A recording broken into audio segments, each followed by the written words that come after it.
Hello everyone, दृष्टि के teaching exam YouTube channel में एक बार फिर से आपका स्वागत है। मैं हूं गीता। जैसा कि आप सभी जानते हैं कि हम यहाँ भूगोल नेट जेआरएफ की खास सीरीज पर चर्चा कर रहे हैं। इसका नाम है ज्योग्राफी कंसेप्ट टॉक। और ज्योग्राफी कंसेप्ट टॉक के भीतर हम भूगोल के सिलेबस के आधार पर, यानी हमारे पास नेट जेआरएफ का जो भूगोल का सिलेबस है, उस सिलेबस में जो 10 यूनिट मेंशन है, उन 10 यूनिट के कुछ खास इंपॉर्टेंट टॉपिक्स को हम यहाँ चर्चा में लेकर आते हैं। उन टॉपिक्स के कंसेप्ट को समझने की कोशिश करते हैं ताकि जब भी आप नेट जेआरएफ का एग्जाम देने जाएं तो आपको प्रश्नों को हल करने में आसानी हो, आप आसानी से प्रश्नों को यहाँ डील कर पाए। ठीक है, अब इम्पोर्टेंट बात कि आज हम किस खास टॉपिक के साथ उपस्थित हुए हैं। देखिए, इससे पहले हमने एक टॉपिक पर चर्चा की थी जिससे हमने ठीक से समझा था जो स्थल स्वरूप में पाए जाने वाले बल हैं, उन बलों में अंतर्जात बल को हमने क्या जाना था।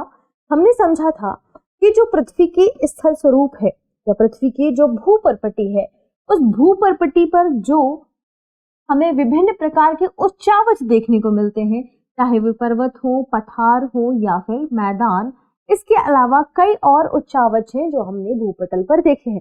इन सभी उच्चावचों के निर्माण में, इन सभी उच्चावचों को प्रभावित करने वाले बलों में या इन सभी उच्चावचों को प्रभावित करने वाले जो फोर्स है वे कितने प्रकार के होते हैं? 2 प्रकार के होते हैं। और इन दोनों फोर्सों में हमने हमारे पिछले एपिसोड में अंतर्जात बल पर हमने चर्चा की। हमने उसमें क्या चर्चा किया था कि जो स्थल स्वरूप को प्रभावित करने वाले बल हैं वे 2 प्रकार के होते हैं, अंतर्जात बल और बाह्य बल, या आप कह सकते हैं बहिर्जात बल। ठीक, और अंतर्जात बल को हमने डिटेल से चर्चा में लाया था, जिसमें हमने अंतर्जात बल को ठीक से हमने पढ़ा था कि अंतर्जात बल कैसे पृथ्वी को या स्थल स्वरूपों को या पृथ्वी पर जो पाए जाने वाले उच्चावच हैं उनके फॉर्मेशन में कैसे इंपॉर्टेंट है, कैसे यह अपना रोल यहाँ अदा करता है, जिसमें हमने अंतर्जात बल के भीतर पटल विरूपणी बल और आकस्मिक अंतर्जात बल को देखा था, है ना। हमने चर्चा किया था डिटेल से इस पर, आकस्मिक अंतर्जात बल के बारे में और पटल विरूपणी बल के बारे में। जिसमें आकस्मिक बल की यदि हम बात करें, आकस्मिक बल में कौन कौन से बल हमने शामिल किए थे, किनकी वजह से आकस्मिक परिवर्तन हमें देखने को मिलते हैं। तो हमने देखा था कि जो भूकंपीय गतिविधियां होती हैं, जो गतिविधियां ज्वालामुखी से जुड़ी हुई होती हैं, जिस प्रकार का बल कार्य करता है, और पृथ्वी की भूपर्पटी पर जिस प्रकार से अलग अलग प्रकार के उच्चावच हमें देखने को मिलते हैं, वे किस वजह से मिलते हैं? आकस्मिक अंतर्जात बल के द्वारा। और ध्यान रखिएगा, इसमें नाम में ही निहित है, क्या है इसमें? आकस्मिक। आकस्मिक यानी आपको अचानक सडन होने वाली घटनाएं देखने को मिलेगी। ये घटनाएं कैसी होती हैं? अचानक घटित होती हैं, और इसके साथ साथ ये तीव्र गति से भी घटित होती है।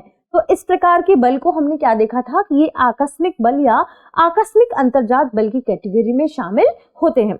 और जब हमने पटल विरूपणी बल की बात की थी, तो हमने पटल विरूपणी बल में ठीक से देखा था कि यह भी 2 प्रकार का होता है ना। कौन कौन सा? एक हमने डिटेल से पढ़ा था महादेश जनक बल, या कह सकते हैं संचलन, महादेश जनक संचलन, जिसमें हमने क्या पढ़ा था कि ये जो शब्द है, या आप जब भी बात करेंगे महादेश जनक संचलन की, या इसे आपको महाद्वीपीय संचलन के रूप में भी हमने समझाया था। तो यह दरअसल, या महादेश जनक जो संचलन है वह दरअसल महाद्वीपीय संचलन ही है। महाद्वीप और संचलन या परिवर्तन, महाद्वीपों में होने वाले परिवर्तन की वजह से इसे महादेश जनक कहा गया, और इसी वजह से इसे भी इसी नाम से संबोधित किया जाने लगा। और जो महादेश जनक संचलन है उसे भी हमने डिटेल से देखा था कि ये 2 प्रकार से होता है, ऊपरीमुखी संचलन और अधोमुखी संचलन, और हमने इसके बारे में भी पढ़ा था। ऊपरीमुखी संचलन और अधोमुखी संचलन को भी हमने देखा था कि कैसे इसमें अपने आसपास के या समीपवर्ती स्थल से कैसे आसपास का जो स्थान है वह ऊपर की ओर उठ जाता है और हम उसे अपने ऊपरी मुखी संचलन कहते हैं। और कैसे हमने देखा था कि महाद्वीपीय स्तर में समीपवर्ती स्थान से जो स्थल का भाग है, महाद्वीप का भाग है, वह ऊपर की ओर उठ जाए तो उसे हम किस प्रकार से, किन किन नामों से जानते हैं। जब वही भाग या समीपवर्ती स्थान जब महाद्वीप वाले स्थल पर और जल वाले स्थल पर, ध्यान रखिएगा हमने दोनों में इसके बारे में पढ़ा है, ऊपरी मुखी और अधोमुखी को हमने दोनों स्थान पर देखा था। महाद्वीप से समीप से सटे हुए स्थल भाग को कि अचानक से उठने की बात भी हमने देखी थी कि अपने समीपवर्ती स्थान से महाद्वीप का वह भाग जो ऊपर की ओर उठ जाए, एक खंड यदि ऊपर की ओर उठ जाए तो उस प्रकार के संचलन को हम ऊपरीमुखी संचलन कहते हैं और इस क्रिया को हम क्या कहते हैं, उत्थान। और ठीक यही यदि महाद्वीपी वाले स्थान पर अपने समीपवर्ती स्थान से कोई स्थान नीचे की ओर या कोई स्थलखंड नीचे की ओर धंस जाए तो हम उसे अवतलन कहते हैं। और यदि यही घटनाएं कहाँ घटित होती हैं, यदि यही घटनाएं महासागर के तटीय स्थानों पर घटित होती हैं या जो भी महाद्वीपीय स्थान है, महाद्वीपीय स्थल के महासागरीय हिस्से या तटीय स्थानों पर यदि कोई हिस्सा अपने समीपवर्ती स्थान से ऊपर उठ जाए तो हम उसे निर्गमन कहते हैं। और यही यदि आसपास वाला वही तटीय हिस्सा नीचे की ओर समतल जो हमारे पास समुद्र का लेवल है, सागर तल है, उससे नीचे चला जाए तो हम उसे निमज्जन कहते हैं, है ना। हमने डिटेल से इसके बारे में चर्चा भी की, ठीक है। तो पटल विरूपणी संचलन में हमने क्या देखा कि ये भी दो प्रकार के होते हैं। एक महादेशजनक संचलन जिसे दो प्रकार से हमने पढ़ा था, एक है पर्वत निर्माणकारी संचलन। और जब पर्वत निर्माणकारी संचलन के बारे में हमने कल चर्चा की थी तो हमने देखा था कि पर्वत निर्माणकारी संचलन भी दो प्रकार से है। और पर्वत निर्माणकारी संचलन में भी किस प्रकार से बल कार्य करता है, एक वह बल कार्य करता है जिसकी वजह से वलन हो। वलन से क्या होगा, वलन से क्या उत्पन्न होती है, आपने देखा था कि हमने क्या देखा था कि जब वलन से संबंधित या ऐसा कोई बल कार्य करता है जो संपीड़न से रिलेटेड हो, ध्यान रखिएगा, यदि बल कैसा हो, संपीड़नात्मक हो, यानी वह कंप्रेस कर रहा है चीजों को, और जैसे ही आप चीजों को कंप्रेस करने की कोशिश करेंगे तो वहां फोल्ड बनेंगे, वहां क्या बनेंगे, वलन बनेंगे। और एक और बल कार्य करता है पर्वत निर्माणकारी, वह है तनाव, टेंशन। और जब तनाव वाला बल कार्य करता है तो वहां पर क्या बनते हैं, फॉल्ट बनते हैं, वहां भ्रंशन बनते हैं। क्यों, क्योंकि वहां दरारें उत्पन्न होती हैं और दरारों की वजह से भ्रंशों का निर्माण होता है। तो जो पर्वत निर्माणकारी बल है उसमें हमने क्या देखा था, पर्वत निर्माणकारी जो संचलन है उसमें हमने क्या देखा था कि दो प्रकार के बल कार्य करते हैं। एक तो संपीड़न बल कार्य करता है जिसकी वजह से वलन जैसी स्थलाकृतियां हमें देखने को मिलती हैं। और जब हमने देखा कि तनाव नुमा या टेंशन बल कार्य करता है तो उससे हमने देखा था कि हमें भ्रंश पैदा हुए दिखाई देते हैं भूपर पट्टी पर, है ना। और ये भी अलग अलग प्रकार के होते हैं।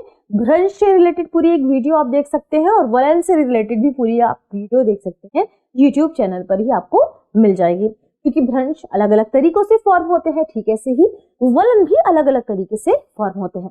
अब आज की क्लास में हम पढ़ेंगे बहिर्जात बल के बारे में। क्यों, क्योंकि हमने अंतर्जात के बल के बारे में डिटेल से चर्चा कर ली है।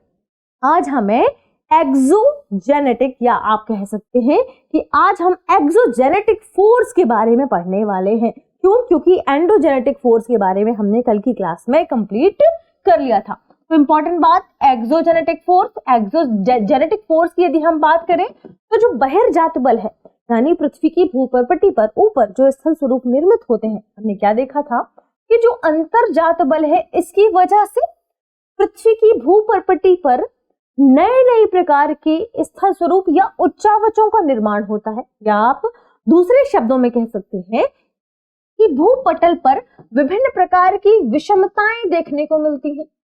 विभिन्न प्रकार की विषमताओं की वजह से अलग अलग प्रकार की असमानताएं पैदा होती हैं। और जब विभिन्न प्रकार की असमानताएं पैदा होती हैं, क्यों, आपने देखा ये तो अचानक भी पैदा हो सकती हैं और लंबी प्रोसेस के बाद, दीर्घावधि के बाद भी पैदा हो सकती हैं। आकस्मिक यानी तीव्र संचलन हो गया। तीव्र संचलन की वजह से, भूकंप, ज्वालामुखी घटनाओं की वजह से अचानक उच्चावचों का निर्माण होता है। और जब यह प्रोसेस बहुत लंबी चलती है या महाद्वीप से महाद्वीप का जो विभाजन है, जो आसपास के समीपवर्ती स्थान से स्थलखंड का ऊंचा उठना, स्थलखंड का नीचे की ओर धंस जाना, ये लंबी प्रोसेस है। और यदि यही प्रोसेस लंबी घटित होती है तो यह पटल विरूपण के अंतर्गत आता है। अब इनकी वजह से भूपटल पर जो विषमताएं या असमानताएं पैदा हुई हैं, इन असमानताओं या विषमताओं को समाप्त करने के लिए, धीरे धीरे कम करने के लिए जो बल कार्य करता है उसे ही बहिर्जात बल कहा जाता है। यानी आप क्या कह सकते हैं कि भूपटल पर जो विषमताएं और असमानताएं जन्म लेती हैं अंतर्जात बल की वजह से, इन असमानताओं को दूर करने के लिए, इन विषमताओं को दूर करने के लिए जो प्रयास करता है वही बहिर्जात बल है। इनको दूर करने के लिए बहिर्जात बल का प्रभाव पड़ता है, और जो बहिर्जात बल है इसे समतल स्थापक बल भी कहा जाता है। क्या कहा जाता है? समतल स्थापक बल। क्यों? क्योंकि जो यहाँ पर असमताएं पैदा हुई, अब उन असमताओं, उन उच्चावचों को ये समतल में परिवर्तित करने की कोशिश करता है, इसे ही बहिर्जात बल कहते हैं। अब इंपॉर्टेंट बात कि समतल स्थापक बल या बहिर्जात बल है क्या, तो आज हम इसे ही जानने की कोशिश करेंगे। तो ध्यान रखिएगा, जो बहिर्जात बल है, जो एक्सोजेनेटिक फोर्स है, वह एक्सोजेनेटिक फोर्स एक चीज से निर्मित है, और वह क्या है? वह पूरी एक प्रोसेस है, एक पूरी प्रक्रिया है। इस पूरी प्रक्रिया को अनाच्छादन कहा जाता है। दरअसल जो बहिर्जात बल है वह अनाच्छादन के रूप में कार्य करता है, और अनाच्छादन अपक्षय तथा अपर्दन उन दोनों चीजों से मिलकर बना है। यानी ध्यान रखिएगा, बहिर्जात बल यानी अनाच्छादन, ठीक है। और अनाच्छादन की जो प्रोसेस है, अनाच्छादन की जो प्रक्रिया है, यानी यह दो चीजों से मिलकर बनी है। अनाच्छादन के अंतर्गत अपक्षय और अपर्दन आता है। यानी अनाच्छादन में क्या शामिल हो जाता है? एक तो अपक्षय की क्रिया और दूसरी अपर्दन की क्रिया, और आपने इनके बारे में पढ़ा ही है, ठीक है। लेकिन फिर भी आज हम इसे जानने की, यहाँ समझने की कोशिश करेंगे, ठीक है। जब भी बात की जाएगी अनाच्छादन की प्रोसेस के बारे में, तो ध्यान रखिएगा कि अनाच्छादन की प्रक्रिया के भीतर ये दोनों चीजें शामिल होती हैं। यानी यदि आपके सामने कोई प्रश्न पूछा जाता है अनाच्छादन को लेकर, तो आप ध्यान रखिए उसमें अपक्षय और अपर्दन दोनों चीजें शामिल हो जाती हैं। ये दोनों प्रोसेस, ये दोनों प्रक्रियाएं शामिल होती हैं। क्यों? क्योंकि अनाच्छादन इन दोनों प्रक्रियाओं का योग है। एक पर्टिकुलर चीज के बारे में यदि आपसे पूछा जाता है, अपक्षय के बारे में पूछा जाता है, यानी आप इसे कहते हैं, यदि आपसे वेदरिंग के बारे में पूछा जाता है तो आप केवल अपक्षय के बारे में बताएंगे, ठीक। और यदि आपसे केवल अपर्दन के बारे में पूछा जाता है तो आप केवल अपर्दन यानी इरोजन के बारे में बताएंगे।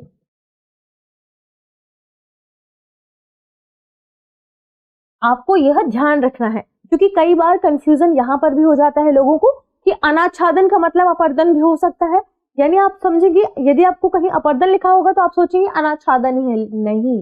दरअसल अक्षय और अपर्दन में भी डिफरेंस होता है, इन दोनों में भी पर्याप्त अंतर देखने को मिलता है, और इसी अंतर की वजह से ये दोनों अलग अलग होते हैं। तो ध्यान रखिएगा, अनाच्छादन में अपर्दन और अक्षय दोनों चीजें शामिल हो जाती हैं, लेकिन अपर्दन अलग है और अक्षय अलग है, ठीक है। यदि पूछा जाए कि अनाच्छादन को क्या कहते हैं, तो इसे ध्यान रखिएगा, इसे डिन्यूडेशन कहते हैं। डिन्यूडेशन, तो डिन्यूडेशन दो प्रक्रियाओं का क्या है? योग है, जिसे आप कहेंगे वेदरिंग एंड इरोजन। इंपॉर्टेंट बात कि अब अक्षय क्या है, यह ध्यान रखिएगा। अक्षय की जब बात की जाएगी तो ध्यान रखें, क्योंकि अक्षय और अपर्दन ये दोनों चट्टानों के टूटने फूटने से संबंधित है, टूटने फूटने से जुड़े हुए हैं। लेकिन जब अक्षय की बात की जाएगी कि आखिर वेदरिंग क्या है, आखिर अक्षय है क्या, तो अक्षय में ध्यान रखें कि यह एक प्रकार की स्थैतिक प्रक्रिया है। यह एक प्रकार की स्थैतिक प्रक्रिया है, यानी जब भी चट्टानों के टूटने फूटने की घटनाओं की बात होगी, चट्टानों की विघटन और वियोजन की बात होगी, तो इस पर ये पूरी प्रक्रिया या प्रोसेस एक ही स्थान पर होगी। जहां भी वह चट्टान पाई जाएगी, उसी स्थान पर उसी चट्टान के वियोजन और विघटन से संबंधित प्रक्रिया को अक्षय कहते हैं, जो कि एक स्थैतिक प्रक्रिया है। यहाँ परिवहन का कोई रोल नहीं होता है, यानी यहाँ स्थानांतरण की या कहें जो विघटित पदार्थ है उसका परिवहन नहीं होता है। ठीक है, तो ध्यान रखिएगा, इसी वजह से क्या कहा जाता है कि जो अपक्षय है, जो वेदरिंग है, वह एक प्रकार की स्थैतिक क्रिया है। ठीक है, यानी इसमें चट्टानों का विघटन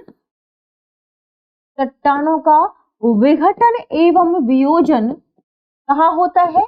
एक ही स्थान पर होता है। अब इंपॉर्टेंट बात कि यह विघटन और वियोजन क्या है, क्योंकि यहाँ पर आपसे यह सवाल भी पूछा जा सकता है या फ्रेम किया जा सकता है। तो विघटन का मतलब आपको ध्यान रखना है, इसका मतलब है डिसइंटीग्रेशन, और जब पूछा जाए वियोजन का क्या मतलब है तो आपको ध्यान रखना है कि यह है डीकंपोजिशन। ठीक है, डीकंपोजिशन यानी यहाँ कंपोनेंट क्या हो रहे हैं? अलग अलग हो रहे हैं। विघटन यानी यहाँ भी कंपोनेंट क्या हो रहे हैं? अलग अलग हो रहे हैं। इसे क्या कहते हैं? डिसइंटीग्रेशन एंड डिसइंटीग्रेशन यानी विघटन, और जब वियोजन की बात आएगी तो इसे कहते हैं डीकंपोजिशन। अब इंपॉर्टेंट बात कि डिसइंटीग्रेशन और डीकंपोजिशन में क्या अंतर है? चट्टानों के विघटन और वियोजन को हम कैसे समझेंगे? तो ध्यान रखिएगा, चट्टानों के जब विघटन की बात की जाएगी तो यह एक किसकी प्रक्रिया के माध्यम से होगा? भौतिक क्रिया के माध्यम से होगा। जब चट्टानों के वियोजन की बात की जाएगी यानी यह एक प्रकार की रासायनिक क्रिया से संबंधित है। अब आप इसे कैसे समझेंगे, इसमें डिफरेंस कैसे जानेंगे? तो ध्यान रखिएगा, चट्टानों के विघटन और वियोजन से जुड़ी जो प्रोसेस है उसे यानी यह पूरी प्रक्रिया जब एक ही स्थान पर घटित होती है तो इसे हम अपक्षय या वेदरिंग कहते हैं। और इसमें ये जो पूरी प्रोसेस है यह क्या है? एक स्थैतिक प्रक्रिया है, इसलिए स्थैतिक क्रिया है, इसलिए इसे आप स्थैतिक क्रिया कहते हैं। क्यों? क्योंकि यह एक ही स्थान पर घटित होती है। यहाँ परिवहन का कोई रोल नहीं है, यहाँ परिवहन का कोई रोल नहीं है। विघटन की बात की जाएगी तो आपको क्या ध्यान रखना है यहाँ पर कि जो भी विखंडित पदार्थ हैं वह यहाँ स्थानांतरित नहीं होते, लेकिन विघटन में जो विखंडित पदार्थ है वे किसके माध्यम से होंगे? ये होंगे भौतिक क्रियाओं के माध्यम से। और जब पूछा जाएगा कि भौतिक क्रियाओं का मतलब क्या, तो ताप की वजह से, फ्रॉस्ट की वजह से या जल की वजह से यदि घटनाएं घटित होती हैं, ताप की वजह से, फ्रॉस्ट की वजह से या जल की वजह से यदि चट्टानें टूटती हैं, विघटित होती हैं, तो ये भौतिक क्रियाओं के माध्यम से होंगी। लेकिन वहीं आपने देखा कि ऑक्सीकरण जैसी कुछ क्रियाएं घटित हो गई, या आपने वहां देखा हाइड्रेशन जैसी कोई क्रिया हो गई, यानी ऑक्सीडेशन, हाइड्रेशन, कार्बोनेशन, इन तीनों प्रक्रियाओं के माध्यम से, ऑक्सीडेशन, हाइड्रेशन, ठीक है, इन प्रक्रियाओं के माध्यम से यदि चट्टानों का टूटना दिखाई देता है, चट्टानों का अपने जो पूरा उनका स्वरूप है उसमें किसी भी प्रकार का विखंडन दिखाई देता है, तो ये प्रोसेस क्या कहलाती है? यह रासायनिक क्रियाओं के माध्यम से ये प्रोसेस देखने को मिलती है। और जब ये रासायनिक कारकों के माध्यम से देखने को मिलती है तो इसे हम कहेंगे वियोजन। ठीक है, आपको यही अंतर ध्यान रखना है क्योंकि ये पूछा जा सकता है और ये चीजें इंपॉर्टेंट भी है। तो ध्यान रखें कि भौतिक क्रियाओं यानी ताप, तुषार, फ्रॉस्ट या जल आदि के द्वारा यदि चट्टान ढीली पड़ती है, चट्टानों में किसी प्रकार का अलग ढीलापन देखने को मिलता है, चट्टानें ढीली पड़ने लगती हैं, तो इसे हम विघटन कहते हैं। और यदि रासायनिक कारकों के माध्यम से चट्टानें ढीली पड़ने लगती हैं, जिनमें हमने क्या पढ़ा, जिसमें हमने देखा ऑक्सीडेशन की प्रोसेस शामिल है, इसमें हाइड्रेशन की प्रोसेस शामिल है और इसमें कार्बोनिक आप कह सकते हैं कार्बोनेशन की प्रोसेस शामिल है। कार्बोनेशन यदि इसकी प्रोसेस शामिल है तो ये तीन प्रक्रियाओं के माध्यम से चट्टानें ढीली पड़ती हैं, तो इसे हम वियोजन कहते हैं। ठीक है, ये डिफरेंस है, ये डिफरेंस आपको याद रखना है। इसे इतना लंबे समय तक बताने और पढ़ाने का मकसद यही है कि आप इसे ठीक से याद कर पाए, ये आपको ठीक से रट जाए। ठीक है, और ये पूरी प्रोसेस क्या कहलाती है? अक्षय कहलाती है। क्यों? क्योंकि यह एक ही स्थान पर घटित हो रही है। अब इंपॉर्टेंट बात कि अक्षय पर मानव का भी प्रभाव पड़ता है। क्यों? क्योंकि खनन के माध्यम से विभिन्न स्थानों पर या इन खनन के अलावा कई ऐसी गतिविधियां जैसे सड़क निर्माण की गतिविधियों से अब यहाँ पर हमने अक्षय को बढ़ावा दिया है। यानी इन पूरी प्रोसेस में इन घटकों से अलावा अब मानव का हाथ भी लगातार बढ़ता जा रहा है एक ही स्थान पर, ध्यान रखिए। लेकिन जब यही चट्टानों की टूटने फूटने की जो प्रोसेस हमने पूरी पढ़ी, चट्टानों के टूटने कटने से लेकर उसे एक स्थान से दूसरे स्थान तक जब परिवहन करने की बात आती है तो वो प्रोसेस कहलाती है अपरदन। वो प्रोसेस कहलाती है क्या? इरोजन। ठीक है, यानी चट्टानों के टूटने फूटने इनसे लेकर चट्टानों के टूटने कटने की पूरी प्रोसेस के साथ साथ जब इसमें परिवहन भी शामिल हो जाए इन चट्टानों का या विखंडित पदार्थ का